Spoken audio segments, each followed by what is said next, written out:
You know, some stories feel like they're straight out of a movie, and this is absolutely one of them.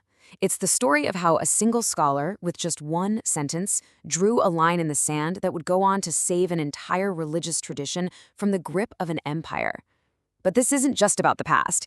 It's a masterclass in what it means to build something that lasts. And this is it. This is the sentence that started the whole thing. An oath taken under coercion is invalid. Now, on the surface, that sounds pretty straightforward, doesn't it? If someone forces you to make a promise, that promise doesn't really count. Simple.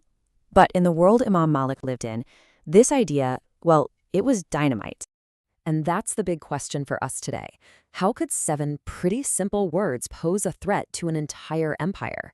To really get that, we have to rewind the clock a bit, to a time when the very idea of power was undergoing a massive change.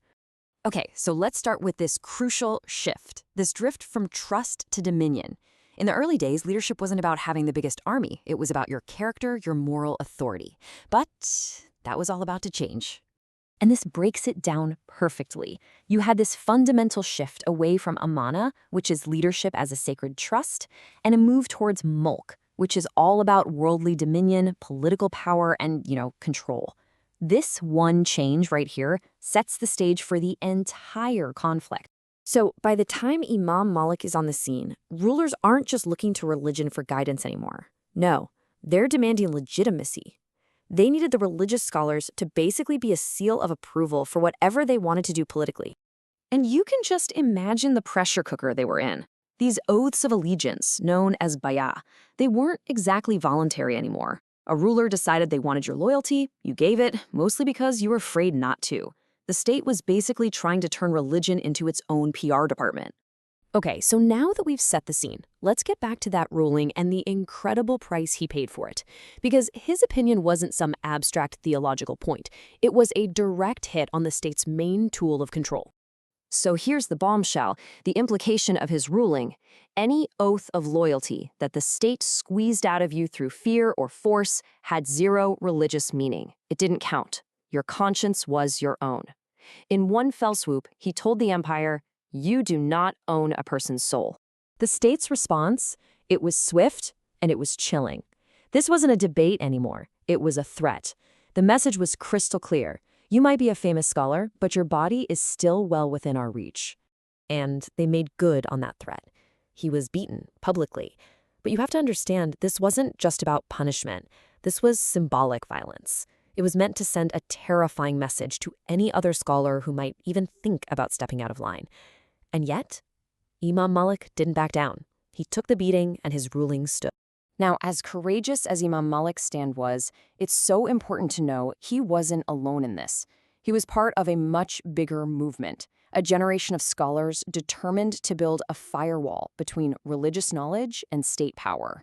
I mean, just look at the Imam Abu Hanifa. He took a totally different route. He refused to accept a powerful job as a judge, but he did it for the exact same reason. He would not let his knowledge be used as a tool by the state. And what did he get for it? Prison. Together, these guys were setting a new norm, a hard line that couldn't be undrawn. The scholar does not work for the state. So, what was the point of all this sacrifice? What did it all lead to?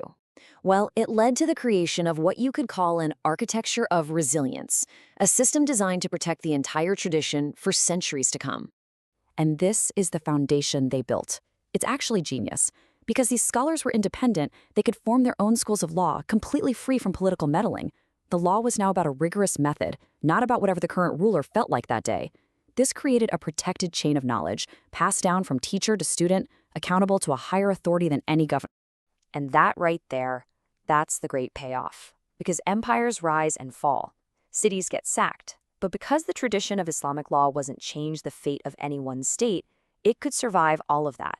It was insulated from the chaos of politics. So when you zoom all the way out, the big lesson here is about the incredible power of just saying no. Sometimes protecting something precious isn't about action or expansion. Sometimes the most powerful thing you can do is just set a boundary and hold it. You see, what Imam Malik and these other scholars showed the world was a different kind of authority. It wasn't the power of an army or a treasury. It was the moral power that comes from unshakable integrity.